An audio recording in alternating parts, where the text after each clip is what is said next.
What is up, guys? Welcome to another episode of the Meaning of Podcast. I'm Ace. This is RB3. And this is the podcast where we talk about your favorite directors and the deeper meaning within their films. And this episode, we're talking about producer, writer, Mr. Star Wars and Star Trek franchise man himself, JJ Abrams. JJ. And his films, which he has a few, and they're pretty much all franchise films. Yeah. Franchise continuing films, franchise rebooting films, restarting films. It's a very, very interesting topic that we're about to tackle into. And I'm genuinely curious as to what RB3 thinks about Mr. Abrams himself. But before we do that, we are going to talk about Mission Impossible Fallout, which came out over the weekend. We're going to get into spoilery stuff. So if you haven't seen it, then watch it and then watch this video. Or if you don't care, you can continue watching, continue listening, and you probably won't miss too much, to be honest. Right. I'll put a little start when we start the episode or whatever. You know what I mean? It's definitely not. We're not gonna.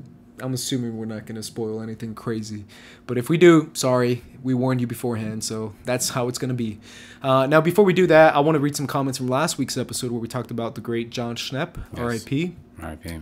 There was a ton of comments, ton of support from you guys, which we greatly appreciate. We definitely don't want to go without saying that. A lot more YouTube comments than we usually get, but it's, because of his greatness, we definitely don't want to take any credit for that. A lot of people making tributes to Jon Schnepp on their own YouTube channel or on their own network, and that's great because I think it's an important time to reflect on someone who was so impactful in our lives. Right. Yeah. Let's start out with Greeno86, who says, "This was the first episode of your show I've watched, and I'm glad it was. Schnepp was awesome, and he will be missed. I love how he'd sing Flash whenever Flash Gordon was brought up on AMC and Collider Movie Talk. I looked over my Twitter interactions with him, and he was always liked the tweets, but one tweet he replied to was because I'd noticed he made a reference to a British comedy called The Fast Show, and he confirmed it.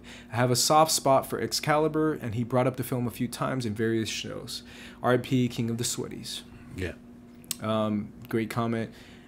Personal story connected to it. That's great. Thanks, man. We appreciate that.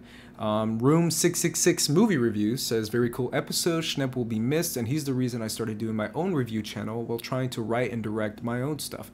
Glad to see you guys teaching the youngsters about different type of directors. Love the episodes on Cuarón and Iñárritu. You guys should gather up some recent directors who have small filmographies or not as well known, like Ben Whitley, Jeremy Saulnier, Andrea Arnold, Yorgos Lanthimos. Either way, good stuff." Yeah, Yorgos is the one that stood out the most to me. Right. With the lobster, and I just saw Killing of a Sacred Deer recently. What'd you think of that? It was different. Yeah, okay. It was different.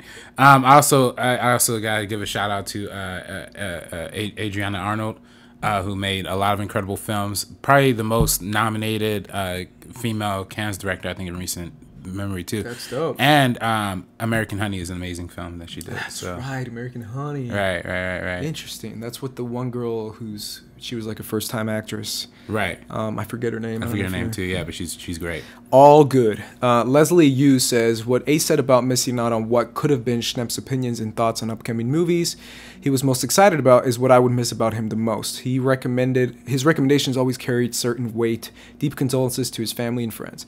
Yeah, that was the one thing I said that literally broke my heart in the sense of I was like, man, that sucks that we're gonna miss out on that. All right. Hey, but he's probably up there. I already saw Avengers 4 and Shazam and all that stuff. So. Yeah, he's throwing spoilers around to people who haven't seen it. Right. Not that Schnepp did that. I just think it's crazy because he loved talking about everything he was passionate about. All right. Chad Crypto says, "Thanks Ace and RB3 for doing this in his honor. Schnepp's sense of humor and extreme IQ is what really set him apart from the average person. Just watching him over the past 2.5 years has been inspiring and makes me want to be a better person creatively and humanly. Rest well, Schnepp. Sweaties unite." That's great. Yeah, I mean, he's definitely an inspirational figure, and we touched upon that last week. Unbelievably creative, yeah. And he really, I mean, everyone has said it, but it's so true. He really, pushed for people being themselves and choosing their own identity and choosing their own desires and interests. And like what they like, don't judge for that. Yep. Corey Knoll says, "I started watching Collider more because of Schnepp. He made me feel like I wasn't alone loving geeky things when no one in my everyday life cared about my passions. He was so inclusive and was kind to me on Twitter when we would tweet back and forth. I'm so sad I never got to meet him at a con and thank him in person. R.I.P. Jon Schnepp. The world of fandom will never be the same without you." Yeah. Thank you so much, Corey. We appreciate that comment, and we appreciate all your comments, guys, from last week's episode. We know it was a very different episode. We know we got a lot of new viewers because I've read some comments that were saying that that was their first episode that they ever saw of the Meaning of Podcast, and we greatly appreciate it. If you're continuing listening, that's great. If you're not, that's great as well. We definitely wanted to pay tribute to someone who had such a personal impact on our lives, too. So that's why we chose to do that. And, yeah, I mean, R.I.P. Jon Schnepp, he's going to remain in our memories for now until forever, for real, honestly, especially as we get deeper into Hollywood forever. Because, I mean, I just kind of I feel like I've just started, but who knows? As far as what we're going to create and what we're going to make and what we're going to say as far as whatever career path RB3 and I choose. Right. Yeah, you never know. Yeah. But yeah, great. Thank you guys for watching us pay tribute to Schnepp. To all the YouTube viewers and all that stuff. Thank you to iTunes viewers, by the way, too, for listening to last week's episode, and also listening to our Quentin Tarantino episode too. I mean, we didn't really have a chance to do our victory lap for a Tarantino show, but we did great for that one. Yeah, we totally did, man. Yeah. I mean, honestly, just naming Quentin Tarantino just automatically gets people to listen to what. That's what we learned very quickly. One of the comments from that Tarantino episode was like, why haven't you done this sooner? Like, finally. And I was like, yeah, that's a good point. We totally should have done that sooner. But it was a great show. Let's get into Mission Impossible Fallout, which is a movie that came out over the weekend that a lot of people had opinions on, and it turns out a lot of positive opinions on. Oh, yeah. I was telling RB3 beforehand that it's crazy how this movie got so much hype as far as being like a really good film, and then coming out of the theater, people on Twitter, I was reading some tweets and they were like, this was like, you were one of them. Oh yeah. But I saw some other people on Twitter saying the same thing. They were like, this movie is just like next level, go see this movie now. And I'm like, yo, that's some passion for this movie. I went and saw it with my brother who's in town, and he just like, he looked at me and he's like, yo, I haven't seen a movie that exciting since Infinity War, which was like a few months back. But either way, that's high praise in my opinion. I know that's not maybe high praise in your opinion. But as far as like action and stuff, I think it's, comparable. Not comparable, but as far as like exciting, having a very exciting movie watching experience, I think Fallout is a very exciting watching experience. But either way, he loved the movie and he was just fascinated with it, and he loved every story beat and everything they chose to do. I thought it was slightly long. It was long. It was like 2.5 hours, which is, again, it's the same thing as Infinity War, which was 2.5 hours. But yeah, I enjoyed this film, and I'm very curious to hear your thoughts, RB3, because I know you had a very high praise of this movie. I think this movie is absolutely incredible, Ace. I think this is one of the movies that will define the action genre, from going forward in terms of the stunts. And listen, I love the Mission Impossible movies. I made that very clear on previous episodes when we talked about Brad Bird from Mission Impossible 5, Mission Impossible 4. I'm sorry. Yeah. I think they're all great, and I think what I loved about 3, and we're going to talk about 3 today, is the upage of the action. I feel like that's when it started. That's when it kind of started. Yeah. When the franchise took a different direction, and then 4 I loved because it had the one big stunt, and 5 I loved because it didn't have one necessarily big stunt. It did have the plane thing, but it had multiple stunts like later on in the movie that I really appreciated. This one, to me, what I loved about this one is that it had the consistency of Rogue Nation while having every stunt be the Dubai sequence. You know what I mean? Like from 4, like every single stunt was an event. You know what I mean? Sure. Like from the beginning when they had the Halo, from the beginning when they had the Halo jump, the one take, that to me is, I watched that in the theater, man, and honestly, like after that whole sequence is over, when they land on the roof and Henry Cavill wakes up and he's like, I guess you lost your oxygen tank. Yeah. Like literally a tear just like flew like right down. Like I just imagine you giving like a standing ovation. That was me, man. I just rewatched Spider-Man: Homecoming. That scene where the guy's like, "Yeah, Spider-Man," and then something explodes. Right. You just yell like, "Yeah, Tom Cruise!" or Mission Impossible. And then Iron Man shows. He's like, "Yeah, Iron Man." That guy's clutch, bro. That guy's there were so many great extras in that movie, Spider-Man, but he's one of the most clutch ones. Yeah. He's funny. He was funny. Get out of your seat and cheer for like 2 seconds. That was me in Mission Impossible. Man, that was me in Mission Impossible. Because honestly, man, I could have really hated that movie, and not because of the movie itself, because I had an awful experience like going into it. For one, I was on the Wanker Show. I'm on the Wanker Show this week, and you're gonna hear me talk about Mission Impossible. Yeah, and I kind of your movie going experience. Yeah, there's this old woman who was there who like when I was trying to buy my ticket. And she like as soon as I'm like getting my ticket, it's like 10:35. Movie starts at 10:30. You know what I mean? I'm at the Landmark, and then she literally comes up to me. She's all like, the Egyptian gods and the mythological this and that. You could clearly smell the liquor on her breath. Was you know what I mean? this like, a random woman or just a random woman I've never met before in my entire life? Talking to you? Just literally, and I had no idea because I'm looking at the screen trying to get my ticket at the kiosk, and like I turn around and she just like is in my face. I'm like, all right, like. Which wasn't that bad because it was honestly entertaining hearing what she was talking about. But she was just like, after all these years. And she was really mad that, like, people were seeing Mission Impossible. Like, she was like, I used to be rich 3 or 4 years ago. I used to be on top of the world. Now all I see is Tom Cruise on top of the world. Well, all I see is, she's going on and on. And, like, honestly, like, I was listening, but also I'm like, all right, the movie's about to start. So let me get going. So, like, I leave, right? I go to the theater. Because when we go to the movies, we like to get the seats, like, in the front aisle. So, you can just dip in and out. So That's exactly what I do. Yeah. Right. So, like, I got the seat there, but then like I'm looking and like the whole row's like filled up. I'm like, yo, what the fuck's going on? So like I walk into the movie and I'm seeing the whole opening sequence when they're like the whole shootout thing happening, but I don't have a seat. You know what I mean? Yeah. So I like walk out of the theater. I get like one of the like lonely like theater workers. Employees, I'm like, yeah. I'm like, hey man. So, because I had the row G, so I was like, is G's the rower in the front, right? He's like, yeah. He's like, yeah, I think somebody's in my seat. And he's like, oh, okay, well, I'll go check it out. It's a real scrawny, like, little white dude. You know what I mean? So, like, we go to where my seat's supposed to be. Mind you, the movie's playing in the background. That's the worst. That's the worst. Because if it was, like, right before, you'd be like, all right, this is messed up, but at least I can watch the movie. Right. But while the movie's playing, it's like, oh. Yeah, right. And then I get the dude. We go to where I'm supposed to be sitting, and then there's this like different older lady.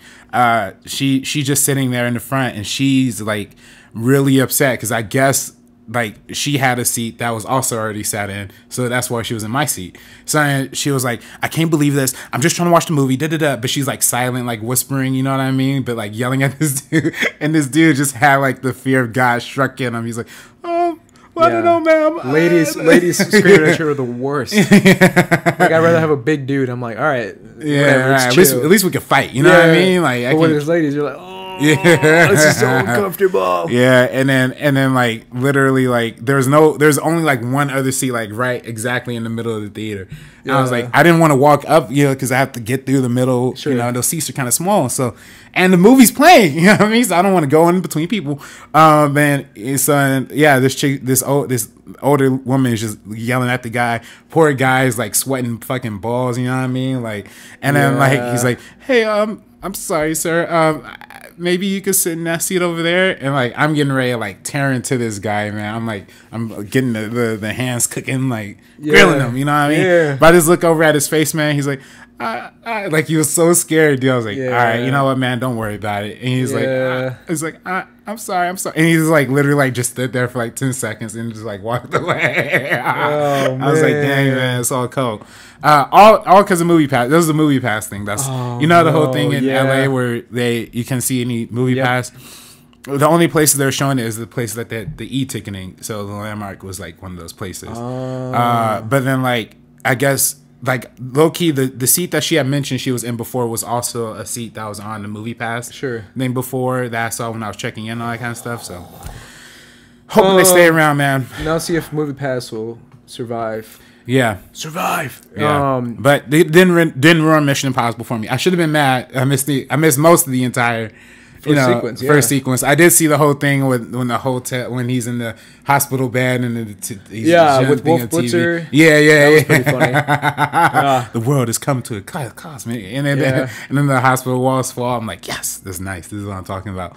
But yeah, no, it was just it was a great movie. It's a pretty funny opening sequence to consider. It's so long. It's such a long opening It's a long sequence. By the time you see the logo come up, you're like, damn, that was like that was the 15 first minutes. act. Yeah, that was the first act. Yeah, it usually takes like 3 minutes or something to have that logo pop up. Right.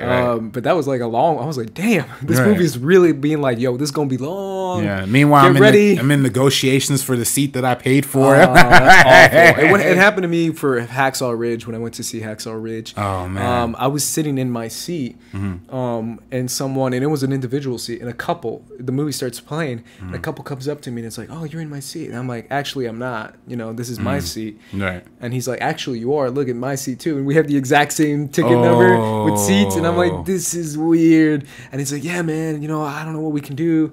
And he has his wife with him. And I was like, I'm here by myself. I don't care. I'll move to an open seat. Right. I just moved to like an open seat because I wasn't in the mood for fighting for one seat when a guy has his wife right there. Yeah. And if I had my wife right there, I would have been like, bro, get back. Yeah. But I don't. So that was the only experience I had with that. And I thought it was kind of funny that I was like, it's the same one. It's like that Spider-Man meme when they both pointing at each other. But either way, man, you really enjoyed this movie. I loved it. Tell me about the characters as far as the character. Man, fuck all that, man.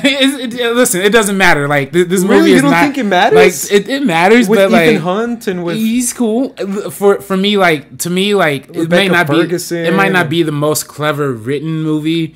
Or like the most. It literally was all about the action for you. Yeah, it was all action, man, all action. A true American audience member. Dude, no, well, I mean, hey, that's what it is. Because I mean, I'm for it. And for me, I thought this movie did the best visual storytelling out of all of them, particularly in those moments where they were like flashback or flash forward to what Tom Cruise or to what Ethan Hunt thinks is going to happen in certain events, like where he flash forwards to the whole thing where the whole shootout sequence, you know what I mean? Okay, yeah. And it's like his imagination of it, but Sure. it's like really dark and visceral. It's like all silent. Yeah. They do that technique a couple times in the movie, which I really enjoy. So yeah, those are character moments that stood out to me. But of course, it's silly, it's wacky, like Mask. Yeah, it's supposed to be like that, you know what I mean? But for the double crosses, I brought, the whole point is just to buy him, you know what I mean? And I bought him, like when towards the end there's a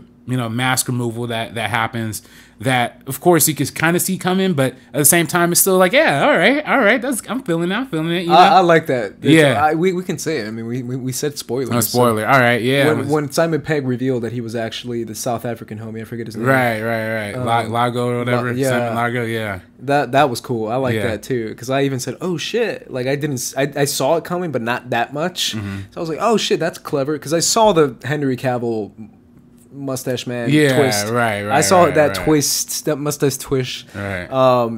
Like as soon as he was like on, I'm like, this guy's gonna be the bad guy. And as soon as he was telling what's her name, the CIA director, who was Angela Bassett. As soon as he told Angela Bassett, he's like, Ethan Hunt's probably the bad guy, and I was like, you're the bad guy. Right. You're clearly the bad guy if you're saying this, because it's not going to be Tom Cruise. He's not going to put himself as a bad guy.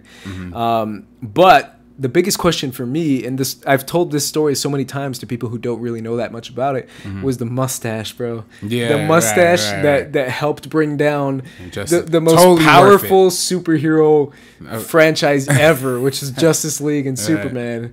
The mustache that destroyed Superman. Listen, and you know what? Here's what I'll say. Totally worth it. I was going to say. The decision was the right whole point decision. of me watching this movie was to see if it was worth it. Was it worth like that? The pettiness that Abrams had to be like, nah, bro. You ain't, come on, please, man. Nah, he ain't shaving no mustache, bro, and just hang up on Zack Snyder or Joss Whedon, whichever one it was.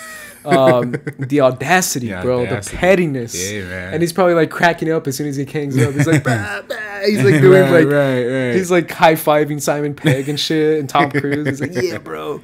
Because I'm telling you, a lot of people have been talking about on Twitter how it's like, the movie was bad to begin with. True, but it added an extra few cherries on top with that horrible mustache removal. It made it even worse. Like the opening of Justice League, as soon as it opens, you're like, oh, I mean, the fact that they opened with that was you're like, oh, why does it look so weird? And you know what? To be fair, when you watch it on TV, it doesn't look as bad. Like when you watch it on TV, it's like it's not as noticeable. And when I show it, and I've said this from the very beginning, if people don't know about the mustache, they won't notice it. You know.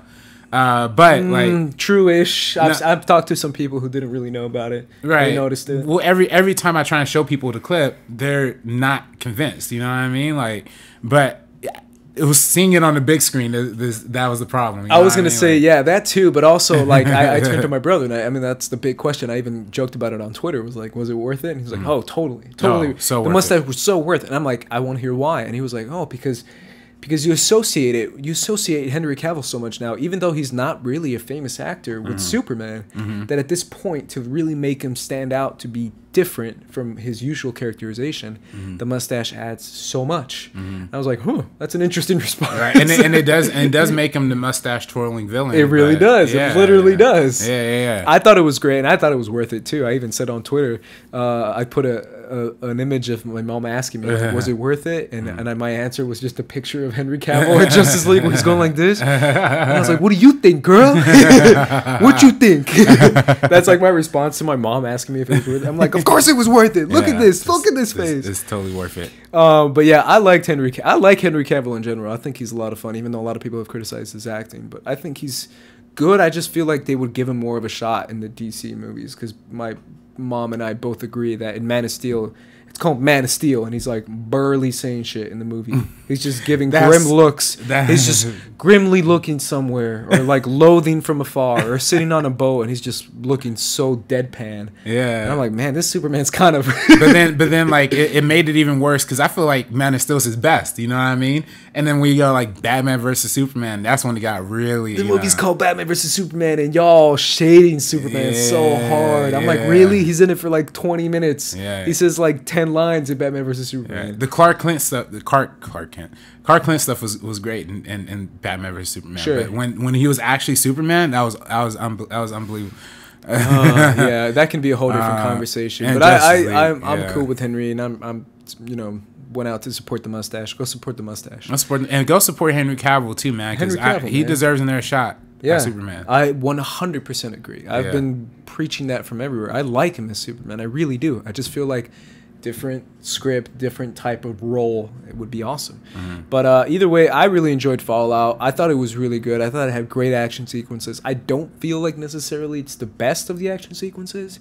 I still feel like, I told my brother, I'm like, as tense as I was during this, that goes Protocol 1. Maybe it's the heights thing for me. I think I have a heights thing that it just really took me out of my seat. Falling from 35,000 feet out of a plane? That's great, but I was just that building, bro, slipping from a building as you're climbing something in Dubai. I was like, yo, I can't feel my stomach. But it was great, and I love the twist. I thought Simon Pegg was great. I thought Rebecca Ferguson was fine. Rebecca Ferguson was amazing. Shout out to Vanessa Kirby, Princess Margaret from The Crown. My brother and I were like, yo. We're just going nuts for The Crown. Yo, The Crown is the shit, though. Like, we're literally turning to each other. Is that the White Widow? No, it's, okay.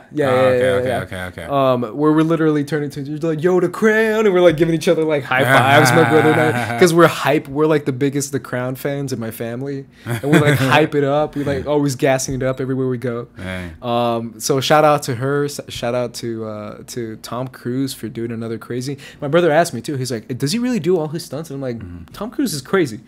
Like, of course he does. What do you, one out of 5 Tom Cruise running, what do you give? I was going to say, like, this movie really played into the Tom Cruise running. I was going to say, I told my brother, I laughed. I kind of laughed. You got to have to laugh. Yeah, you have to laugh. When he's because I literally, no, the best part is when he's talking to, what's her freaking name? His wife, who was in the... Carrie, I know what you're talking about. Michelle Monaghan. Michelle Monaghan. Yeah. When he comes out and he's like, Ethan, I found something. And he's like, I'm sorry, I got to go. And then he goes...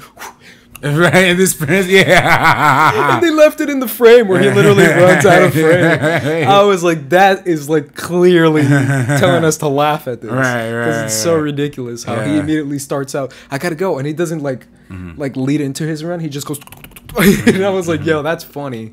Yeah, Tom Cruise running. I give this 5 out of 5 Tom Cruise. Yeah, and that's all him running. Because he was this really guy's like running on top world of those class buildings. sprinter, bro. Yeah. This guy, you see him against Usain Bolt, and he can probably take him. This tiny little white guy can just friggin' sprint. Yeah, and then, you know what's crazy? And when he's like, you're getting on him, you're getting it, you keep going faster, I was like, oh shit, and then it goes, dun, dun, dun, dun, and the music is all epic. I was like, dude, this dude's literally the Flash. And then, you know, it's funny. I think it's so funny that this dude jumps out of planes. He's fighting helicopters. The one thing that fucks him up is running and breaking his ankle. You know what I mean? Yeah, that's the one thing. When he got hurt. Yeah, it's not even the craziest stunt in the movie, but it's still gnarly. Like you still go, ugh, when he jumps to that other building and he breaks his ankle, which he did in real life. It's still a crazy stunt, but it's funny how, like, out of all the stunts, you chose that one to hurt yourself.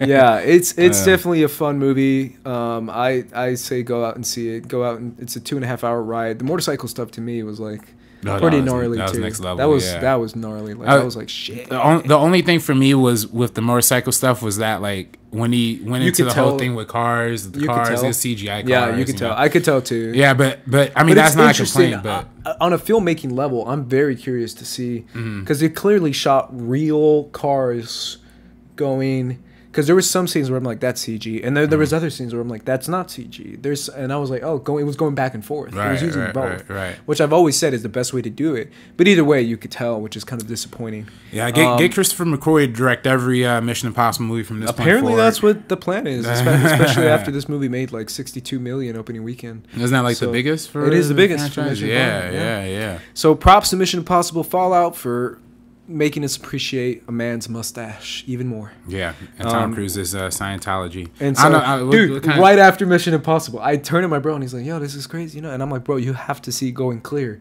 My brother and I, because after like, yo, Tom Cruise is the shit, and you're like, yo, Tom Cruise is crazy. Oh, man, whatever Scientology juice they're pumping into him, yeah. I was like, bro, that movie scares me. Hey, man. You're like, yo, Scientology's pretty nutty. And then you see that during the alien crazy explanation, my brother's like, what the frick is this? And I told him, I'm like, I told you, dude. Yeah. When they basically say that Tom Cruise is like God. It's so funny how, like, we could literally, like, not review a Tom Cruise movie and not mention Scientology. You kind of have to, man. Scientology's weird. Sorry, guys, if you're a Scientologist. We're not making fun of it. We shouldn't, I guess, you know, it's kind of fucked up. Like, we're not supposed to make fun of religions. But it's, even if you see the movie, it's barely a religion. Even that's like a whole thing. That's like, is it a religion now? Is it? Yeah. But either way, tax go see Going Clear. Yeah. And go see Mission Impossible Fallout. Yeah, go see Mission Impossible Fallout. Yes. Support the Tom Cruise version. I gotta see that mug in 3D because the homie saw it in 3D and he saw the Halo sequence. That mug in 3D. Can you imagine that? And apparently it's funny because I'm not a 3D guy, but even I'd be like, all right, I'll just watch that scene. Right, just that scene. And then apparently the IMAX screen, when you see the helicopter stuff, like the helicopter stuff at the end, that's when the IMAX opens up to do the full thing. Oh, that's great. Yeah, that's really cool. Yeah. Go see Mission Impossible Fallout. RB3 highly recommends it. Yes. Now we're gonna get into Mission Impossible 3, which is JJ Abrams' first directorial feature film debut. Obviously, a lot of you guys know mainly JJ Abrams from his television work, which is Lost, Alias, and Felicity, which is the most not JJ Abrams kind of thing you would imagine. Felicity, which stars Kerry Russell, which you will probably see in episode 9. That's not confirmed yet, but she probably will be. And he likes, the first thing you notice right off the bat from JJ Abrams is he likes working with the same people. Yeah. No, freaking I was like the biggest fan of Heroes, specifically the actor who plays Matt Parkman on Heroes. He's in Star Wars and Star Trek, playing like the same role. You know who I'm talking about? I just think that's funny, but he obviously likes working with the same actors. And if you're a fan of Lost, you probably know JJ Abrams more than we do. Right. Because full disclosure, I'm not a Lost guy. Well, you know, Are you a Lost guy? I'm not a Lost guy. I've only seen the pilot, which he directed. So I could speak to that, which is a good pilot. Apparently he's a producer on the whole show, but apparently his only involvement was the pilot. So well, he wrote a ton of episodes too. Did he? He wrote I think 17 episodes, something crazy. Oh, so he actually wrote. He wrote a lot of episodes. But like I don't know Lost like that. You know what I mean? I know Damien Lindelof from Leftovers, which we should do a Leftovers. They co-created it, yeah. Yeah. We should do a Leftovers meaning of one of these days, man. Yeah. Have Cody and Cops. Lindelof is very. Yeah, Lindelof's a name. He's got a career. Yeah. Yeah. But yeah, no, it's. But when it comes to storytelling, I feel like. What is your general opinion? Let's start with that, just because I feel like that's kind of what everyone goes to when it comes to JJ Abrams. Is he has a style, but at the same time, his style isn't very, to make a false comparison, because it's not something we should do, but like a Tarantino. Like, when you sit down and watch a Tarantino movie, you're like, yo, this is Tarantino going crazy. What is your running theme, which is the entire point of this podcast, of JJ Abrams? What is the thing that makes it, besides the lens flare, what makes it a JJ Abrams movie? I mean, listen, JJ Abrams is a director who is very, very smart. He's very capable, and he's very much the guy who can deliver a high quality movie. To me, the movies that he makes in the franchise are typically the best. But he very much is. He takes a lot from the Spielberg ilk of the blockbuster kind of franchisey kind of creation stuff, and it's not a bad thing, but a lot of his movies tend to be the ones that are most commercially appealing, the ones that can reach out to the widest audience, and he succeeds at that without a doubt. And I think we're gonna talk about Force Awakens later. I still think that's the best of the new saga. Out of the two. Including, or out of all of the new Lucasfilm, yeah. Cool. I still think that's the best one out of them, and I think even though a lot of people say it's a remake of A New Hope, it's still no matter how well done, it's still well done, and I think that's the through line through all of his movies. Always going to be well done. You know what I mean? So you don't think there is a quality that makes it a JJ Abrams unique film? Well, I think that is his quality. It's just make a by the numbers kind of movie. Well, not by the numbers. You don't want to say it's by the numbers? I wouldn't say. I mean, they're distinct. I mean, he adds a lot of style to things that wouldn't necessarily be as styled up. You look at he's the pumpkin spice latte of film directors. that's nice. Kind of that's a great comparison. I mean, but is that a good thing though? But I think it could be, because I think when when we look at something like Mission Impossible, right? Mm-hmm. Mission Impossible 1 is a great, pretty good hit. But it's directed by Brian De Palma. It's almost like a blockbuster that's a borderline arts film in a certain way. Sure. And the fact that it kills off all of his characters in the first 10 minutes. It does, it does a bunch of weird stuff with, Second one is also John Woo, right? John Woo tried it's like the crazy over the top one. It's over the top. It's slow motion. There's doves. I still think the whole sequence at the end where the knife almost hits him in the eye is brilliant. I think that's a brilliant scene. But not a great movie. What JJ Abrams asked this franchise is he it's not slow anymore. It's fast. He picks up the pace. It's rampant. There's a lot of action. You do see the whole kill the crew in the first 10 minutes kind of aesthetic too, where he takes from the first one, but it's re-updated to a much heightened, much faster pace. The things are a lot more intense purposefully. The colors are a lot more saturated. The close-ups are a lot closer in. Like, literally, there are scenes where you see Philip Seymour Hoffman's head, like, literally just like this, because the whole point of that is to put you right, put you right in the action, put you right up front. And of course, I think that's a quality that comes from TV, where the purpose of TV is to hold your excitement, and then movies and then I think he implements that a lot into his movies as well. Yeah, so. He's a very proficient action director for sure. Mm-hmm. He likes his big explosions, he likes his big action scenes and sequences, and he's great at them. To be completely honest, even if it's a CG action sequence like it might be in Star Trek, it's still like a really well-directed action sequence, which is a quality that a lot of people don't really talk about. Mm-hmm. It's action scene directing, which in my opinion is very, very distinctful as someone who's a fan of martial arts films. Mm-hmm. But yeah, it's a difficult thing to put a defining quality on JJ Abrams besides the lens flares. Because I do feel like he is very much inspired by movies like A New Hope. Like, I feel like A New Hope is what he does a lot in his films, which is good. It's great.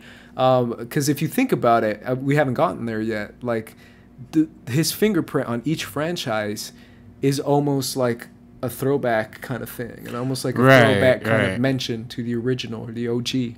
Well, I think that's what he loves the Spielberg era. I mean, when we talk about Super 8 is directly a Spielberg, movie. Right. Basically, yeah. And he encompasses that a lot in like the modern age, but almost like a postmodern aesthetic to it, where Spielberg's movies were while blockbusters and still commercially appealing, they had this like not slowness, but they had a building rhythm to them, where I feel like JJ's movie just kind of snap and then like you're in it, you know what I mean? And even outside of movies that he directed, the movies that he produced, like Cloverfield, you're right into it the second the movie starts, other films that he's produced. I'm trying to think what else. He's produced a lot of different. He's produced movies, a lot right? of films. Yeah, I mean, like I was talking to my mom about him because she was asking who we're gonna do as far as a director for the episode. I told my mom he's almost a more well-known producer than he is a director. Right. I mean, especially, we talk about TV, of course, too. I mean, TV is... Like, if you go to his producing credits, he has 60 on IMDb so far, and it's gnarly. Like, it's a lot. Well, he's involved in a lot of TV shows, too, I think. Is. And beyond, creation or just ideas, I don't know exactly to what extent his involvement in all of them are. True. But all that to be said, JJ, if you're watching this, I know Bad Robot got an internship program, all right? Hire your boy. I'm wearing a Star Wars shirt. Star Wars, I'm a big Star Wars fan. I know you are, JJ. If you're watching this podcast, hire your boy. The application's in the mail. Watch this work. JJ. Out of all the shout-outs you've given, this is the one that Bad works. Robot Productions. Or what's it called? Bad Robot? I think it's just called Bad Robot. Bad Robot. Hey, man. I love that logo. I love your logo. I love your dope. movies. I love your movies, man. Yeah. Hey. I mean, he also has a close relation with Skydance. So, yo, Skydance. Skydance. Yo, Skydance. Yo, Paramount Pictures. Hire Yo, me. Paramount. You're right. He has a connection with Paramount. But yeah, the joking aside, he's a... But I do feel, I'm going to kind of not challenge your statement on there, but I almost do feel like he does have a fingerprint on everything he produces, even if it's a little one. I almost...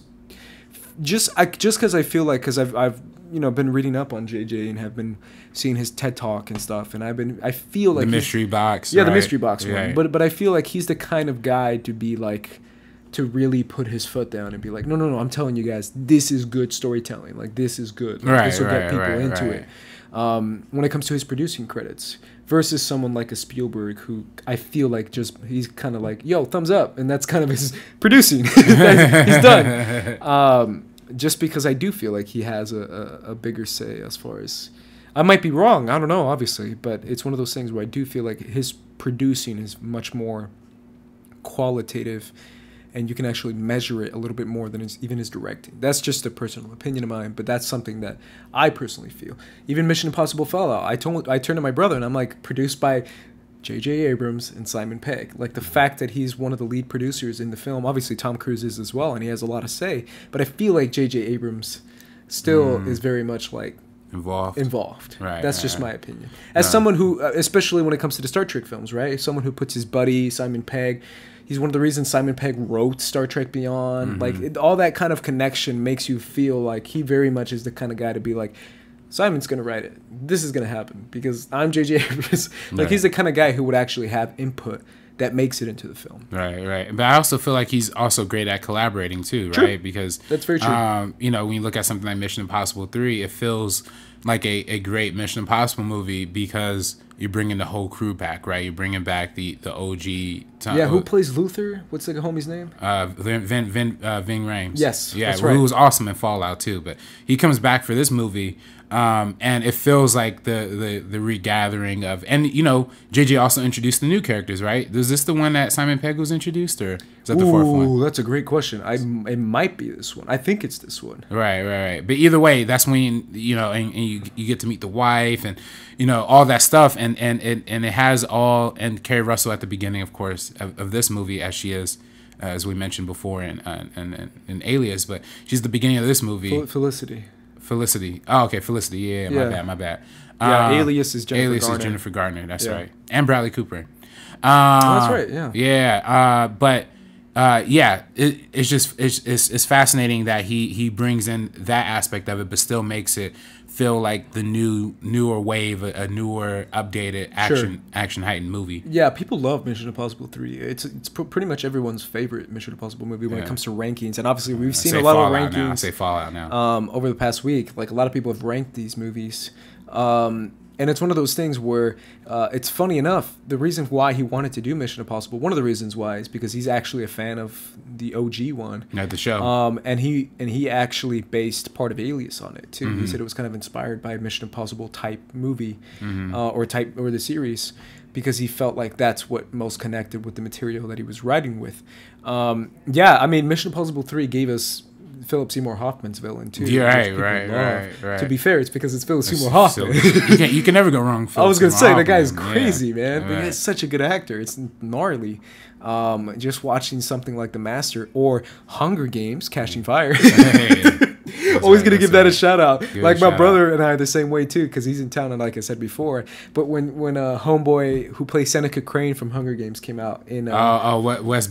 Yes. When he came out, my brother and I'm like, yo, Hunger Games. Like we keep turning to each other and giving shout outs to different stuff that we like, specifically The Crown and Hunger Games. Hey man. But yeah, I mean, even stuff like that is where people always cater towards Mission Impossible 3 because of Philip Seymour Hoffman's performance in that movie, and that speech he gives to Ethan in the movie. It's Tom Cruise, all right? It's Tom Cruise. He's playing Tom Cruise. That's why Ethan Hunt's crazy. But you know what I'm talking about? Where he's like, "I'm gonna hurt you, and I'm gonna hurt her real bad." Like that line is like a really funny line because it's almost it's a threat, but you feel the threat almost more realistically than if you feel like a different type of villain. He plays a very specific villain in that movie. I don't know if that stands out to you the most in Mission Impossible 3 as well. Right. No, exactly. It's the threat, it's the menacing kind of quality.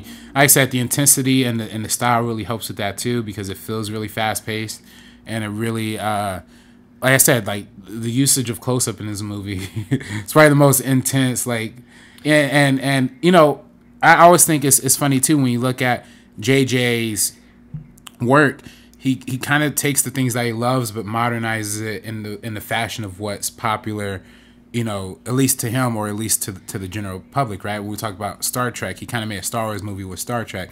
We talk about this movie, it's a Mission Impossible movie, but with the Bourne Ultimatum kind of style, right? The handheld camera, the hyper cutting, the super fast cutting, the big like, in the big the big running sequences. I mean, because this was the first one that the running became the whole thing.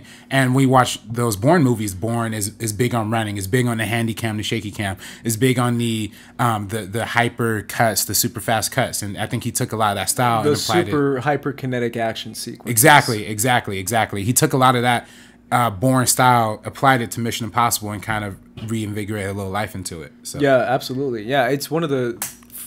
I mean, think about it. Every franchise movie he's made either reinvigorated the franchise or restarted the franchise. Right. It's pretty gnarly what he's done when it comes to these types of movies.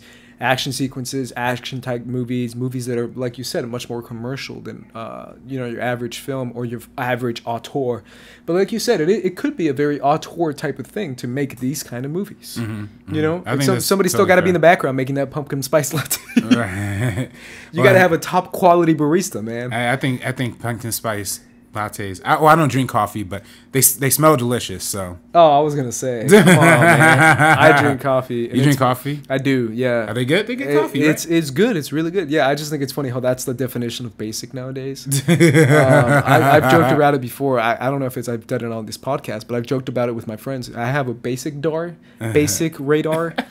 I can spot basic. Like I've told you about it, right? I have told you about it, and I'm dead serious about it. And when it goes off too hard, I'm like, oh, I gotta get away from this person because it's too basic. Is JJ's movies cracking the basic meter for you? I was gonna say, are they RB3? Would you say, as someone who doesn't have the basic radar that I do? No. Well, it's tough talking about his movies because this is the meaning of podcast. There's not a lot of deeper meaning in his movies, you know? I was going to say, what do his movies actually say? And it's not necessarily a criticism. It's a question that I feel like it's a valid question. I mean, I think it's totally valid to make movies that are just pure entertainment. You know Sure. what I mean? I think it's totally valid to for people to have an escapism kind of deal too. I think that's what a lot of early Spielberg movies were supposed to be, right? The Indiana Jones, the Jaws, to a certain extent, was intended to be a B movie. It was so well done that it was elevated to that status, and I think that's where JJ kind of takes that too. It's like it's pretty surface level material, but it's the execution that really matters. True. Yeah. I think the biggest answer to my question that I just asked is Star Wars Episode 9. I think that's going to be JJ Abrams' biggest giant stamp on his career. If it fails, or if it succeeds, or if it actually does something different for what Star Wars has done so far. I mean, say what you will about the prequels. The prequels kind of did that, as far as George Lucas trying to say a statement about politics, you know, and about the changing of a person, even though it's not the best done in Episode 3. But I feel like everything we've seen so far with The Force Awakens and The Last Jedi won't really matter if he doesn't, you know, hit it out of the park in Episode 9. And I feel like that's going to be the biggest. JJ Abrams said something different by giving us a conclusion that's worth it. And I'm so nervous about it because I'm the biggest Star Wars fan. I'm the biggest Star Wars fan ever. So I'm like, please, JJ, make something that's not necessarily gonna appease everyone, which I feel like is what they're going for now. They're just like, let's just appease everyone and just peace out and just be like, yo, this is our thing, peace. We're done with Star Wars as far as the trilogies go. Well, I don't think I have faith that JJ understood the criticisms of The Force Awakens, the whole thing of it being a New Hope again.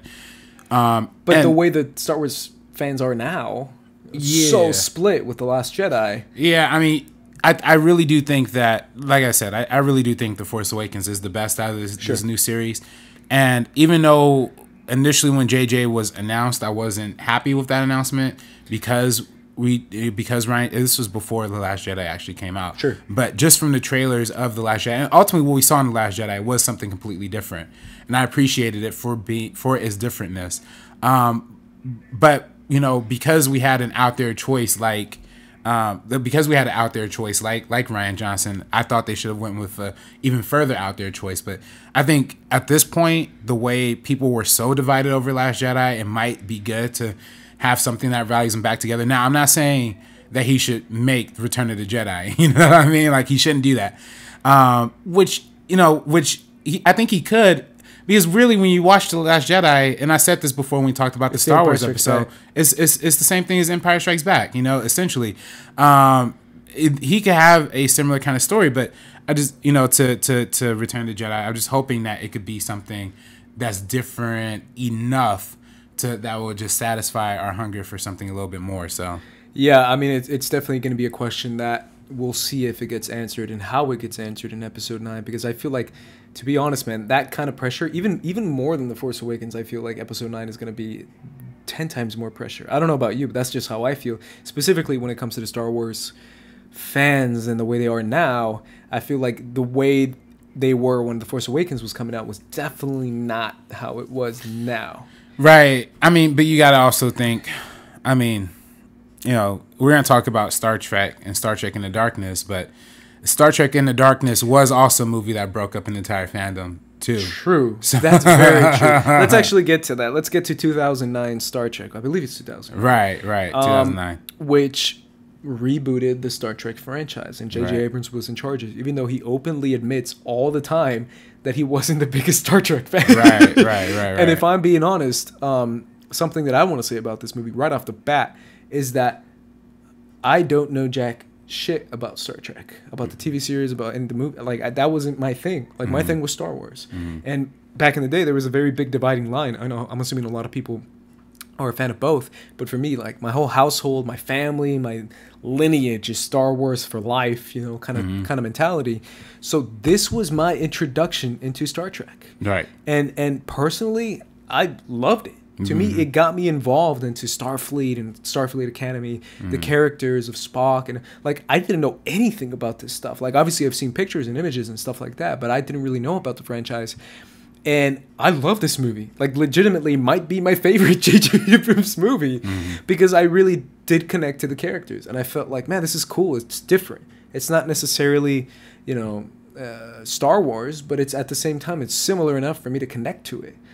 To me, what Scott Mann said on Schmoes one time was that this new franchise, the JJ Abrams franchise, allows people who didn't grow up with the TV series to become now fans of Star Trek. Right. And I think that's a very positive and good thing because it allows me personally to go back and watch some other movies of Star Trek, the OG Star Trek, or some of the TV show, or appreciate it for what it did during that time period. And that's what these movies did for me. This JJ Abrams Star Trek franchise gave me the opportunity to be like, man, that was really cool. I like Spock a lot. I think he's a cool character. Let me go back in time, or you know, watching the TV show and transport myself to that era and to see what it did. I think that's great. I don't know if that's the same opinion you have on it, but that's just me. I love Star Trek 2009. Right. No, I mean, I agree. I mean, I actually really loved this movie ever since I first saw it in theaters, and I've always had a great appreciation for the fact that A, I didn't know anything about Star Trek before this either, same as you. But also B, I came out of it feeling like I knew Star Trek. You know, I came out of it feeling like I got a good understanding of who Captain Kirk is, who Spock is, who all these different characters are. You kind of understand very quickly. I mean, they give you a lot of good scenes of people interacting in their normal lives before they join the Starfleet to get a good understanding and grasp as to who they are once they inherit those positions of power. And Scotty is great. Zoe Saldana, Elora is great, and you know, I love Bones. Bones Carl is great. Urban is Bones. Like right away, I was like, Bones is cool. That was like my first reaction to it. And you know, Star Trek is always something that represented, you know, the 50s show, 50s and 60s show was something that was it 50s? It was the 60s. I think it was 60s, the 60s, or 70s. My bad. Yeah. The whole show was about these upstanding human beings who did nothing wrong, who don't smoke, who don't curse, you know, barely curse. They curse in the show. But like, who are these upstanding gentlemen? And this movie kind of deconstructs that in a certain kind of way to cut through the personifications. I mean, Spock is supposed to represent the idealistic intellectual, right? The no emotions, the full spectrum of that side of the brain, where Captain Kirk, they're foils of each other, right? They're supposed to, you know, Kirk is supposed to be the personality, the captain, the leader, the personable guy. This movie kind of breaks those down into the flaws of what those kind of characters would actually represent. How an intellectual who's not supposed to show emotion or not supposed to express the way he feels, how that can bottle that person up into reality, and how it kind of leaves them as being like this assholey kind of dude. Whereas you see somebody like Kirk, who's supposed to be this personable guy, he's a heavy drinker, like William Shatner was on the show, but he's still he's a heavy drinker who has no regard for himself or the people around him. But I guess that's what being that kind of personality will do to you. But then he ultimately ends up growing into the captain that he needs to be. So it's a very great character arc story, and is very similar to the hero journey story that is presented in the original Force Awakens, in the original A New Hope, Star Wars kind of lineage. So exactly, it's almost kind of, it's, people say, you know, the Force Awakens is an imitation of, or a spin-off or a rip-off of A New Hope. Star Trek 2009 is kind of too, right, because it does the same kind of story beats. But my thing too, and the thing you said right there, is what is probably my character defining thing that JJ Abrams does in every one of his films, is that he is really, really good, and it's a talent to do it, believe me, for character development, for introducing characters that people might not know about, whether it comes to Captain Kirk, Spock. Like, he's really good at taking a character through a journey. Right. Which is very, like you said, it's very Star Wars. It's very OG Star Wars. I think he's great at that, especially with 2009 Star Trek and with The Force Awakens, introducing characters. Yeah. He's really good at introductions. Characters who we're gonna love, and then exactly. And I think, you know, even to further enhance that point, that's what we saw in That's what we saw in Mission Impossible 3 too, by the way. Is the fact that you love Ethan Hunt because he's being put through literally every single obstacle imaginable, to the point where at the end of that movie he's literally like paralyzed and disabled and you still are trying to fight and root for him, right? Like I think that's why and you hear JJ talk about it. For JJ, a lot of times when he talks about it in his TED Talks, he talks about the mystery box, right? What the audience has to learn from a movie and the mystery behind that, like what can be established at the beginning. What's the question that it leads towards the end. But I think he's also always talked about how the characters are the most important thing to him. And you see that in Star Trek, you see that in his other movie Super 8, and then later films. But yeah, that's what makes him kind of the perfect origin director, because A, he's able to create a mystery that's going to carry us to the end, and then B, he creates characters that allows us to engage in that journey as well. So yeah, that was my biggest. Every time people talked about The Force Awakens after it came out, that was my biggest thing from The Force Awakens, was like it made me fall in love with these brand new characters, like right away. That's the biggest compliment I can give The Force Awakens, where it's dicey when it comes to like, oh, will this character's work or not? And the fact that he nailed that, even just that, is good enough for me to say, yeah, I mean, that's hard to do, to make you care about these characters right away. But he does. He makes you care about them right away. And right off the bat, we meet Rey, and I'm like, I'm in love with Rey. Rey's awesome. Like, I'm in it. Let's do it. Let's see what Rey's going to do. Same with Finn. Same with, like, every character for me felt like it was like, oh, this is dope. Like, I'm learning enough, but not too much. And eventually, hopefully, we'll get more from that when it comes to the finale. But yeah, I mean, JJ Abrams is talented when it comes to that, because I really do feel like that's a talent. But you mentioned before that these JJ Abrams Star Trek films are incredibly divisive when it comes to the OG fans. Right. I didn't know this until much, much later, until I think Into Darkness era, that apparently people hate these movies. Right. Star Trek fans hate these movies, apparently. Well, I think the first Star Trek did an amazing job, like you said, introducing it to a new audience. And I think that's, even though I don't think Star Trek fans expect something a little more intellectual, right? They expect something a little more that has a little more to say on a science fiction level and also on a geopolitical level, because I feel like that's what the original series was targeting after.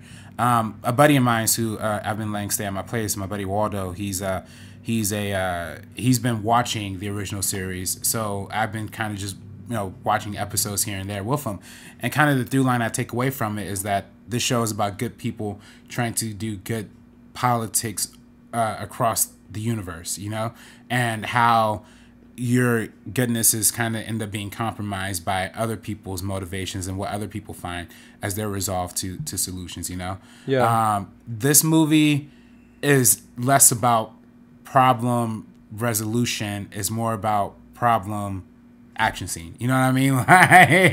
And which I think is good in the fact that it got me interested in Star Trek, and it got me to be like, oh, this is cool. But I think the OG fans kind of scarf it off. But I even think with this one, I think the OG fans are kind of cool with the 2009 one, because at least it brought it back into prominence, right? Like before this movie, I mean, there was the Star Trek Resurrection, or what's it called? Insurrection or whatever. Yeah, Insurrection. One of those that came out in 2002. And there was like a whole hiatus of no Star Trek content. Sure. So this movie did bring it back into the forefront. Not only bring it to the forefront, I mean, I remember when this movie came out, people were considering it for Best Picture consideration, Ended up winning Best Makeup, was nominated for Best Visual Effects. And I think if that year, that was also the year that Avatar came out and District 9 came out. So it would have been weird nominating 3 Alien movies, I think. But that's a lot of people, it just had that kind of appeal, that mass global appeal, and I think a lot of Star Trek fans. I mean, I'm not speaking for Star Trek fans because I'm not a hardcore Star Trek fan, but I think most part the first one had a good amount of acclaim. The second one's a different. Well, before we get into the second one, because I do want to get into that right away, is the idea of rebooting a franchise, which is something that a lot of people in Hollywood hate, because they're like, why are they bringing this back? Because that's a quote you hear a lot. Why are they bringing this back? But I do feel like this is probably the perfect example of why. This is probably the perfect example. 2009 Star Trek is a perfect example of like, oh, that's why. Because, like I said before, it reintroduces quality shit when it comes to the OG stuff to newer, younger audiences. Like 2009 was when I was graduating high school. You know what I'm saying? Like, that's a perfect time for me to be like getting into this kind of stuff. Going into college. Getting into Star Trek. Like, that to me is like, this is cool. Now I'm into it. Now I want to research more stuff. And it's very difficult to reboot a franchise because obviously we see now that people struggle quite a bit. And I think this did it in a way that, like you said, made it more appealing for people. And I think that's a very difficult thing to do. And we'll get into Force Awakens later on. But when it came to Into Darkness, the follow-up, that's what it's called, right? Right. Yeah, Star Trek Into Darkness. People did not like this movie. Yeah. And the whole movie is essentially a tribute to Wrath of Khan. Wrath of Khan, it's basically a giant tribute to that movie. It's not a tribute, it's a remake. I was going to say, it's almost a remake, right? Because that's what, for anyone who didn't see Ghost in the Shell, that's what Ghost in the Shell was, and it turned out not good. Because the movie itself even has like iconic scenes of Ghost in the Shell, and people didn't care. And that's the thing, like, this one had iconic scenes of the original one, and people were like, nah. Right. But overall, what is your overall opinion on Into Darkness? Well, I remember first watching Into Darkness, again, not knowing Star Trek at the time. I walked out of it perfectly enjoying it. Like, I thought it was a totally fun movie, you know? Right? That's what I said too. Yeah. Like, walking out, I was like, this was kind of cool. But then again, at the same time, I hadn't seen Wrath of Khan at that point. I hadn't seen any other Star Trek. The only other Star Trek movie I saw was the first one. So for me, it was like, oh, this is cool. It's a little cheesy, you know, the blood at the end, switching blood. That was a little crazy, but then watching the online reception, man, I was like, woo. I think at Star Trek convention, it was voted the worst Star Trek movie ever. At some other, you know, Star Trek fans online were not having it with this one. And it wasn't until, because, you know, I go to USC, I'm a senior producer on the show See at USC, you know, on the Trojan Vision television network. And, my first guest I ever had on was Scott Mans, right? I remember talking to him backstage at the TV studio that we have at USC, and we were talking, and somehow we were talking about Blade Runner, which we're both fans of, and he started talking about Star Trek, which he's a big fan of. I don't know much about, but he gave me a good understanding of why fans are upset, because, you know, when you start off this reboot that, you know, already it's murky waters because it doesn't necessarily appeal to what the original fans want, but it opens up this entire fan base, opens up this entire world that is limitless at this point, because, you know, it's still, and it's satisfying too, which we didn't mention before, because it's kind of passing of the baton, because we see the old, you know, Leonard Nimoy. We see Leonard Nimoy in there, you know, as old Spock, kind of giving it parallel dimensions, parallel universe kind of deal. So it appealed to the old fans in that kind of way. But, you know, when you have this entire universe, this great premise set up, and then you're going to remake Star Trek 2, you know, which, by the way, apparently, and I didn't know this until doing more research on it, you know, Star Trek 2 was also the same kind of thing, where Star Trek, the first Star Trek, the original motion picture, was kind of not a big hit when it initially came out. It was almost kind of a borderline flop. But Star Trek 2 is what really got people invested into the movie franchise of Star Trek, because it's much more of an action-oriented thing. The director of Star Trek Into Darkness himself is in a similar kind of situation as JJ, was not a Star Trek fan. And the reason why he did Star Trek, The Wrath of Khan, was because he had watched a lot of the old episodes of Star Trek, and to him it was boring, so he kind of condensed a lot of those episodes into kind of one movie, you know what I mean, and kind of heightened it up, made the speed of it a lot faster, the pace of it a lot faster. Now, of course, Star Trek fans love love Wrath of Khan, because it's what the quintessential Star Trek was with the original cast and everything. But opening it up, this movie doing a direct remake of it, you know what I mean? So yeah. It's a tough situation. It is. Yeah. It is, and a lot of it was for me and for some people, the Uhura and Spock stuff. Oh yeah, the romance, cheesy stuff. That was bad. That was probably the thing that stood out the most to me as far as quality. It's definitely one of those things that if you're a Star Trek fan, it's a very different feeling than if you're not a Star Trek fan and if you don't know anything about it. Right. Yeah, and obviously the whole twist, Benedict Cumberbatch Khan thing was. Well, see, because I think they were promoting this movie initially with him as Khan, but then they kind of pulled that, right? Like he was I don't know. I mean, I wasn't really keeping up with it at the time, but I read this whole thing where they had put Benedict Cumberbatch on the cover of Entertainment Weekly as like Benedict Cumberbatch is Khan, and then they had to like pull it off shelves or whatever, right, or something like that. Yeah, I don't know. So then they kept hiding it. I think that's also what pissed people off too, is that they kept like lying. He's lying to the fans. Yeah. I don't think they like that. So that was poorly handled. Yeah, because at the same time, it's not like nowadays they're giving spoilers away or secrets, but there's a better way to do it than how they did it. Right. I mean, that's the whole downside of mystery box philosophy too. Is that whole is just not you want to hide a mystery, but at the same time, studios trying to market a movie, and fans have at least some level of expectation. You know what I mean? So, it's tough. Yeah, absolutely. I mean, that's kind of it for Inner Darkness. Yeah, there's not much to say. I will say the beginning of this movie is beautiful. The beginning's awesome. I saw it at the John Williams concert when he played the intro for the movie. Yeah, and my friend actually worked on that beginning right before the opening, the credits, the rolling credits, whatever. Right. That opening sequence is crazy. Right, and we didn't talk about the first Star Trek. That opening for that movie with Chris Hemsworth is... It launched Chris Hemsworth's career. Right. I remember because I saw some old interviews of in Australia where they're like, Australian actor Chris Hemsworth is in Star Trek. Props to him, and it's like this big thing, and it's funny because he's only in it for 4 minutes. Right. And yet it launched his career. And everyone literally came out being like, "Yo, that guy is good. He's dope." And because he had a great scene, and it's so funny because I have most of JJ's movies on Blu-ray. I had Star Trek on Blu-ray. I was listening to the director's commentary, and it's funny seeing like a 2009, 2010 JJ talking about this movie. He's like, "Yeah, we found this really little-known actor out of Australia named Chris Hemsworth, and we had no idea." And then I was even talking to my wife. It's like my wife was like, "How'd you find a twin for Chris Pine?" And then like literally not knowing that so many years later, Chris Hemsworth, he joined the family of Chris's. Right. Which, I mean, honestly, I think Chris Hemsworth probably is the bigger Chris right now, low key. I was gonna say, who's the best Chris? Yeah. Mine is Chris Hemsworth, bro. Chris Hemsworth. That's the best Chris because there's Chris Pratt, Chris Evans, Chris Pine, Chris Hemsworth. Right.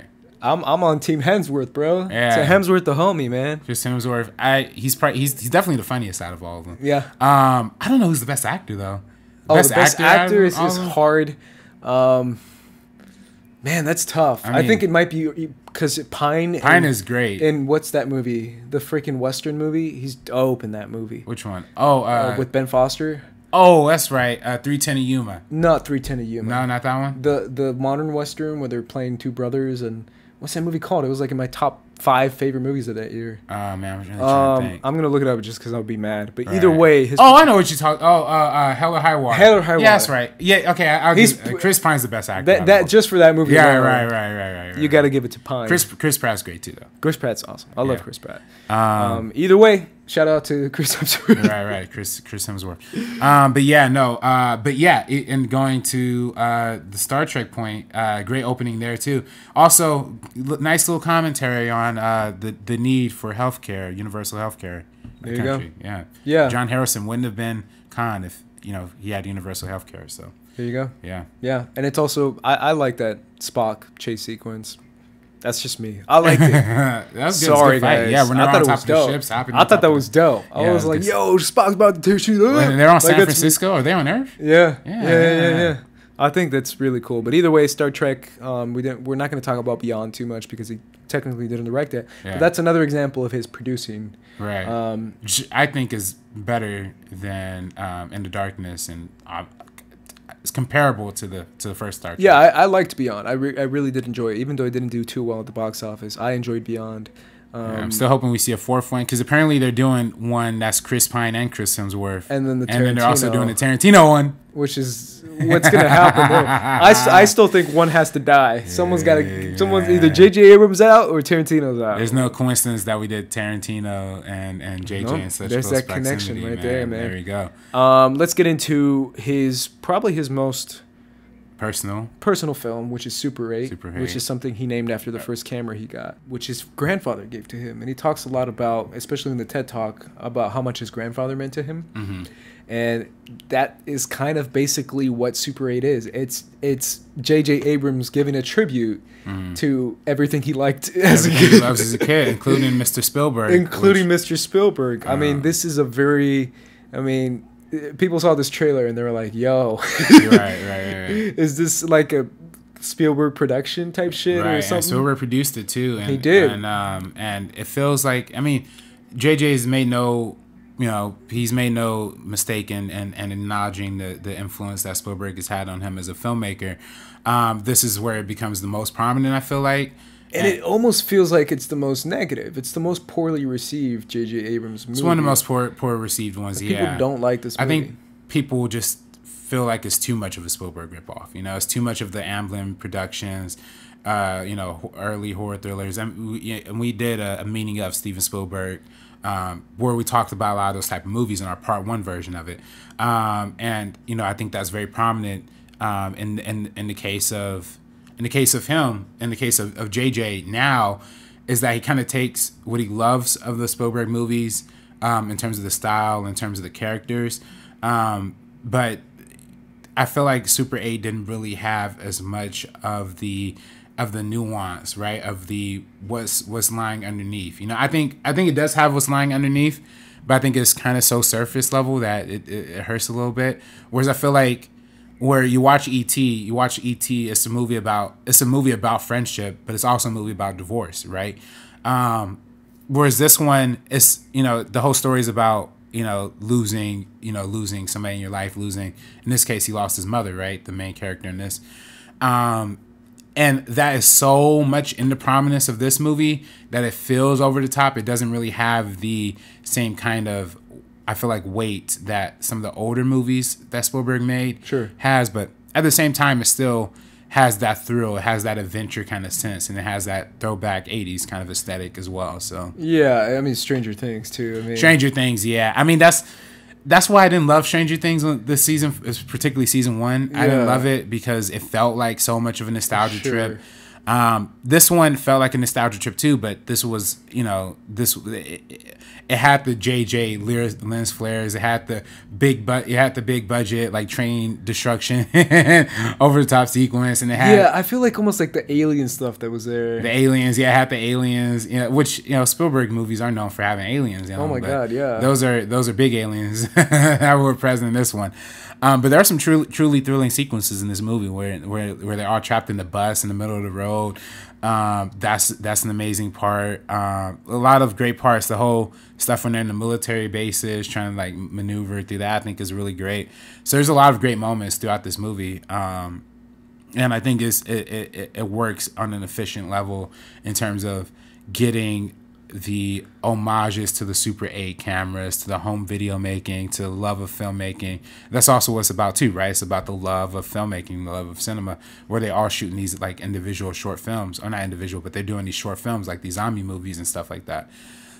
So it's dope on that level. You know what I mean? It's just so, I feel like it's just so inside baseball that a lot of people have a hard time connecting to it. Yeah, and it almost felt, instead of being like a love letter, which it was supposed to be, it almost felt like you said, it's slightly a little too over the top when it comes to the sequences that come to, especially with the alien. I feel when it's just like, this is just silly, bro.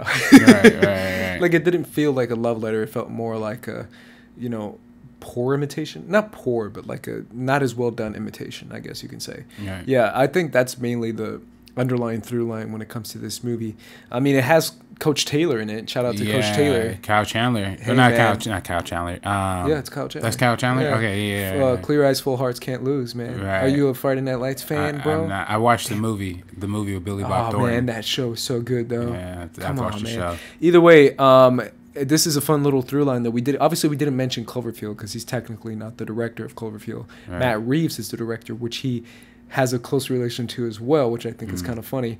But yeah, it's the kind of Cloverfield kind of way. I don't know if you feel that too with Super 8. With the mystery box, right? The mystery box, the alien, the filmmaking aspect of it too.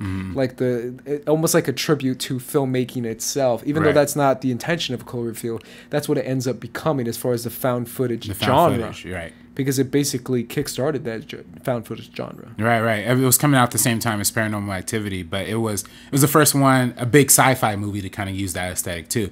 And people loved Cloverfield. Yeah. Like, I mean, I really love Cloverfield, and then and I think that's why. But I think it's you're right. It's the transparency of the filmmaking in and of himself. That's what JJ really comes to appreciate, and the self-reflectiveness. I feel like JJ is much more of a meta director than like we give him credit for, because when you watch Star Trek, like we said, Star Trek is basically a Star Wars movie in today's generation, but it's very transparent in that fact. I feel like it's very much like, here these are fast moving ships. These are, when you watch the original Star Trek, they're not like fast moving kind of characters and ships and battles. It's more quiet and somber. But his movie is like that. Where Mission Impossible is a movie about reuniting a team and then that team falling apart again. You know what I mean?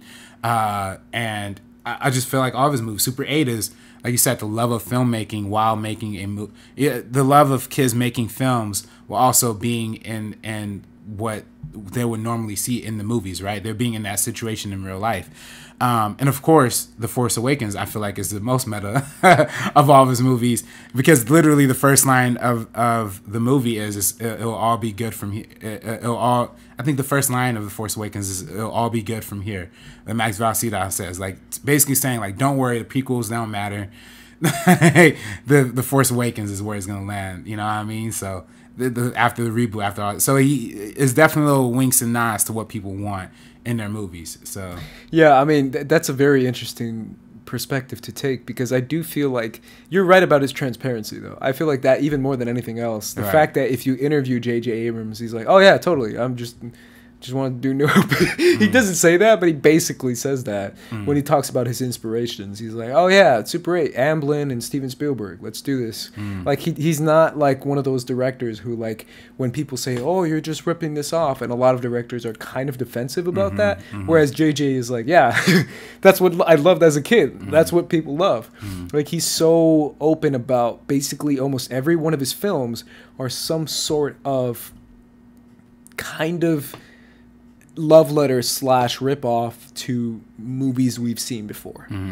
Almost more than any other director. Like, he's one of those kind of directors who's like, whereas other directors kind of combine genres, like a Tarantino, where he combines certain genres that he loves, whereas JJ's like, no bro, I'm straight up making stuff that I loved as a kid and I don't care, because people love this shit, and like you said, that's what leads to commercial quality success. And to consider him taking the reins of Star Trek and Star Wars and rebooting the franchise and both being successful, that's like, that makes your career, even if he just drops the mic now and leaves and pieces out Hollywood, like that in itself is very, very, very difficult to do. So as much crap as people give The Force Awakens, which gets a lot of crap, I mean, obviously The Last Jedi gets a lot of crap too, but The Force Awakens got a lot of shit afterwards, after the fact, because I remember the first reactions of The Force Awakens being like very positive. Nothing groundbreaking, but very positive. Were the first reviews and reactions that I read. Was very much like, yeah, this is a really cool return to the franchise, better than the prequels. That's kind of all it had to be. But at the same time, to make $246 million opening weekend, dude, I mean, that's better than anyone would imagine. So for me, I think that's talent within itself.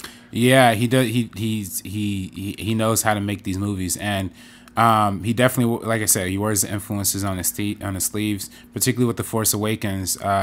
One of the things that jumped out to me when I watched it in theaters, and reflecting on it, after we talk about a movie like Super 8, the whole opening of the movie where like the First Order is like landing on the planet and in that little village, and you see Finn coming out of the ship and he's like he's seeing all the haze of the battle, right?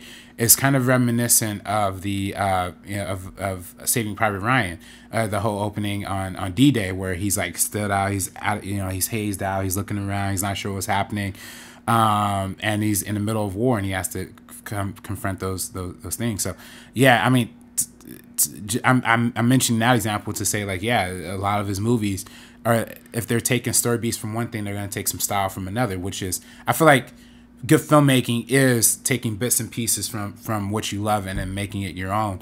And I think JJ does that, pretty well. Yeah, it's crazy because watching The Force Awakens, I mean, dude, I took a day off and waited in line to watch The Force Awakens. Yeah, I saw it the night before. Yeah. It was like next level, the type of like nerve/hype I had for this movie, because it's restarting the Star Wars franchise. My favorite, most passionate thing I'm ever about is Star Wars. And so I was just, every scene was almost like, I'm nervous, right? I don't know if you felt the same way. I was super nervous. I was excited and nervous. I was like, oh. I will say the longest gap of my entire life was watching a long time ago in a galaxy far, far away. And that little gap before the music hits, like that felt like it was. I saw it with like crazy Star Wars fans too, and everyone was dressed up too, right, which was fun. Right. But it was dead silent. Was it dead silent for you too? Yes. Yes. Like literally. And then the cheers afterwards when you hear. Right. Oh my gosh. Right. But even like that sequence where Max von Sydow says all that stuff, Matt to Luke Skywalker, that kind of stuff. And you'll learn about that stuff very quickly. But even like Kylo Ren's reaction to when Max von Sydow was like, I know what you've become, and something like that. It was like, you're becoming like someone like Vader or the Sith Lord or whatever he says. And he's like, you're so right. And then he just goes, like, even that's kind of slightly comedic, slightly off-putting, in order to introduce you to the character of Kylo Ren. And personally, the whole like, I talk, you talk, the whole Oscar Isaac That's thing. great. That's great. That's great. That's like the most JJ Abrams thing. Even more than the giant lens flare in the movie. And then finally introducing, which I've said before a million times, it's a good thing to do this stuff, and people hate it in The Last Jedi, introducing new iterations of Force powers. As soon as my theater blew up as soon as Kylo Ren stopped that laser blast.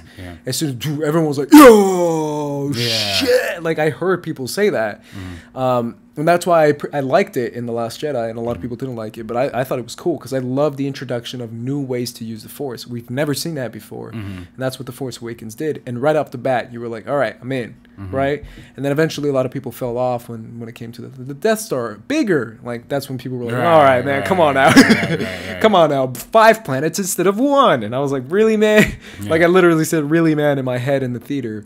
But everything else for me, introducing this franchising, introducing these characters was the one thing he had to nail. And he nailed it in The Force Awakens.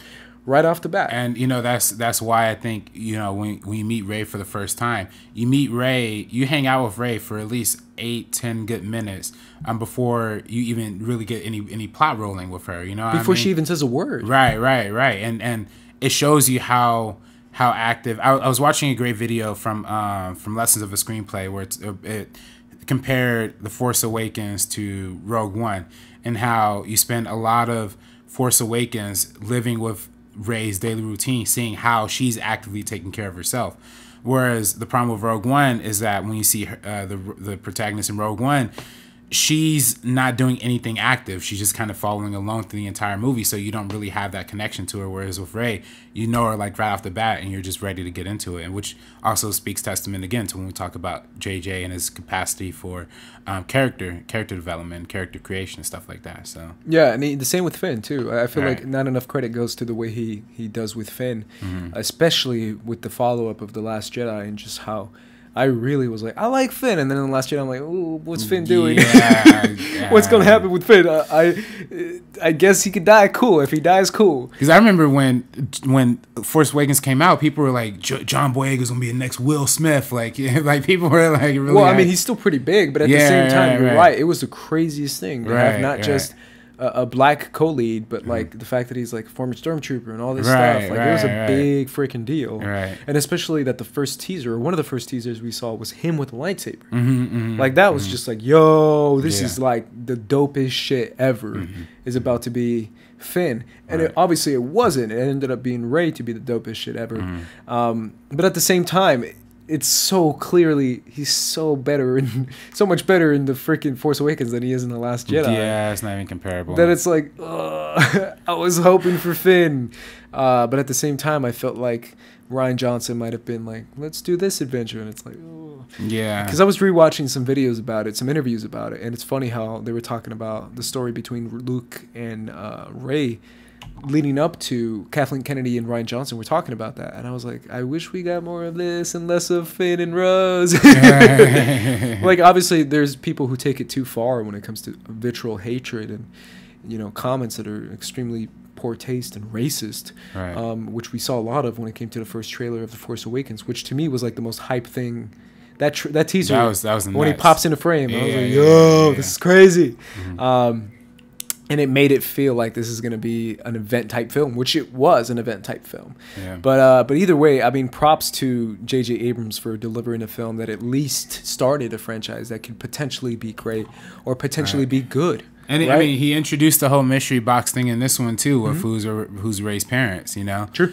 Now, ultimately, I don't know if the answer that we got in The Last Jedi is the answer that is going to keep to that. I'm very passionate about that. But I'll let you finish your statement. Well, no, it's just, I mean, that's what JJ does. He asks that question and asks us for the answers for it later. The idea that a lot of Star Wars fans and a lot of Star Wars people that they talk about on YouTube and other Star Wars podcasts, the idea of JJ reconning what Rian Johnson did to me is the most, like, it makes my hair stand up type of like, if you do that, you're so stupid. I'm sorry. Because even if you rewatch that scene where it's like, oh, Kylo lied to her, Kylo didn't even say it. It was her that said it. And I know that could still be manipulation or something.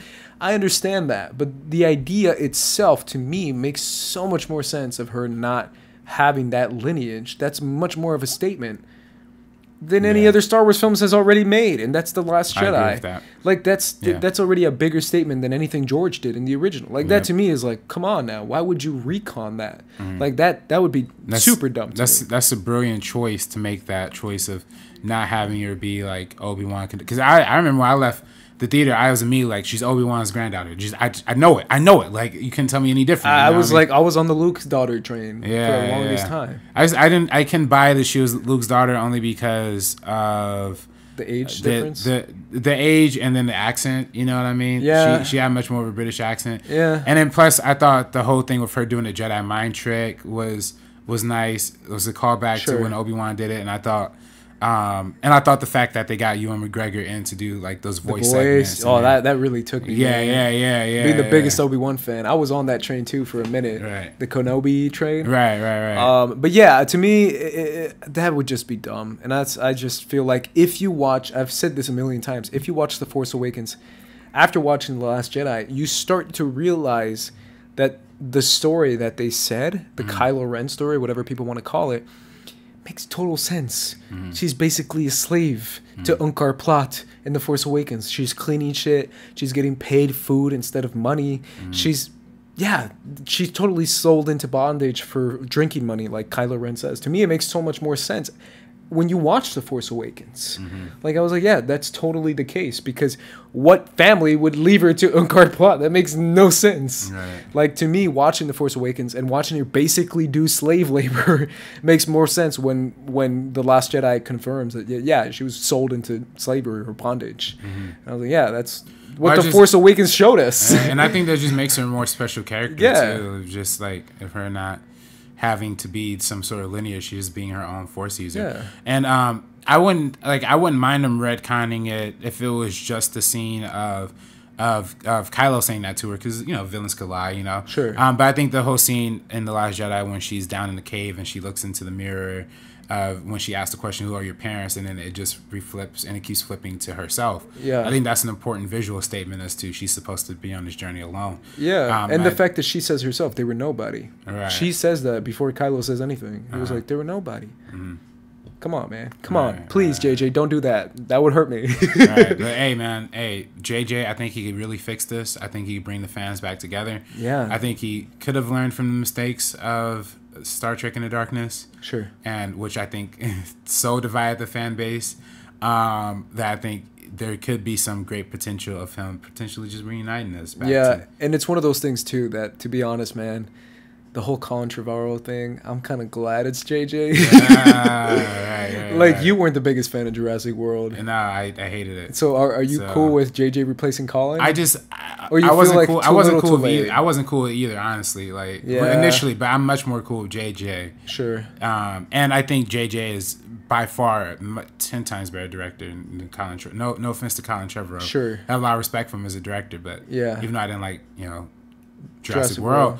But I still think JJ is a much more better filmmaker than I feel like Book of Henry is probably the one that really. Yeah, I mean, I haven't seen Book of Henry. I haven't seen it either. But that's the thing that really like Book of Henry came out, and all of a sudden it's like, Kathleen can't let that happen. Right, and I was like, what was so bad about Book of Henry? But apparently it was bad. Yeah, I see it. But again, I think with JJ taking the franchise back over, it reminisces, the whole thing with the original trilogy to a certain extent, right? Sure. How there was the first movie was directed, crafted by George Lucas in the same way that JJ did it.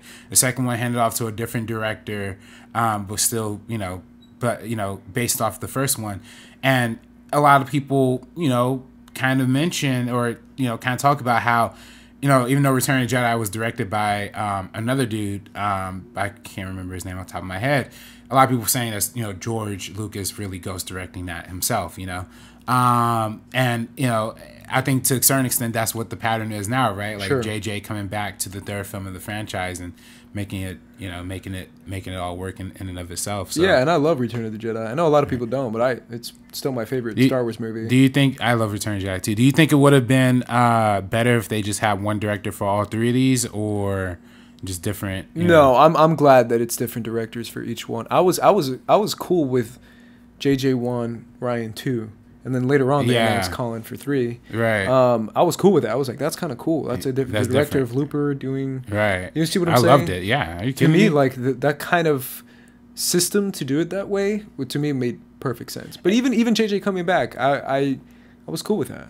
Right. And by the way, like, I don't mean to shit on The Last Jedi. If you watch our Rian Johnson episode, you can tell how much of the biggest Rian Johnson fan I am. You know what I mean? And just because I like The Force Awakens more than The Last Jedi doesn't mean I necessarily think that, one movie's, that one movie's far superior than the other one. I think they both have different qualities that make them both good or great to a certain extent.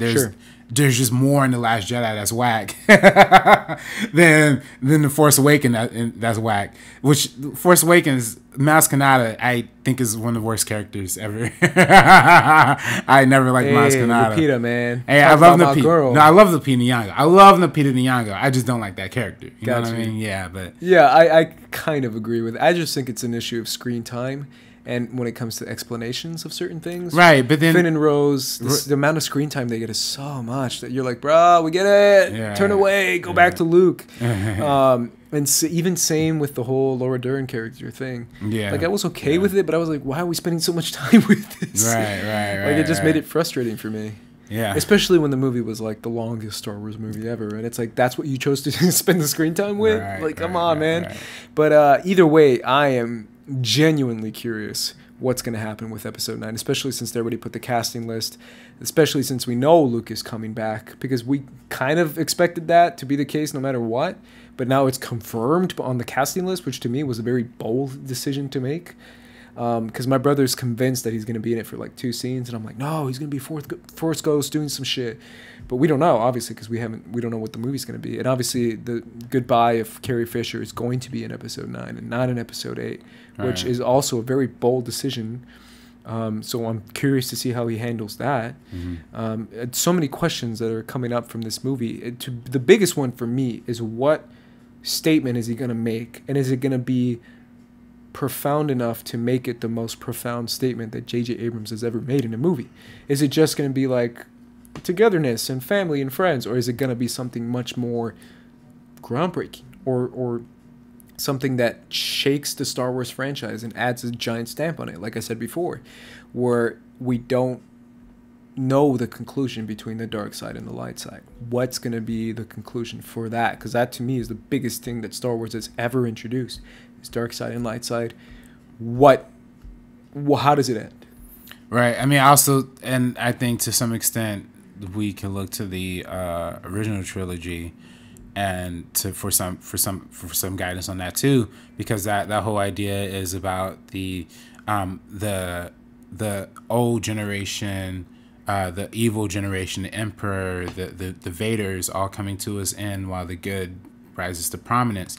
And I think what this franchise has proven more than anything thus far is that they're, at least the JJ Abrams, Kathleen Kennedy Star Wars saga has proven thus far, is that this is a franchise much more interested in looking at the how the past influences the present, and how either we're confronted to change the future, or look at or turn away from the past, and I think that's the biggest part of The Last Jedi.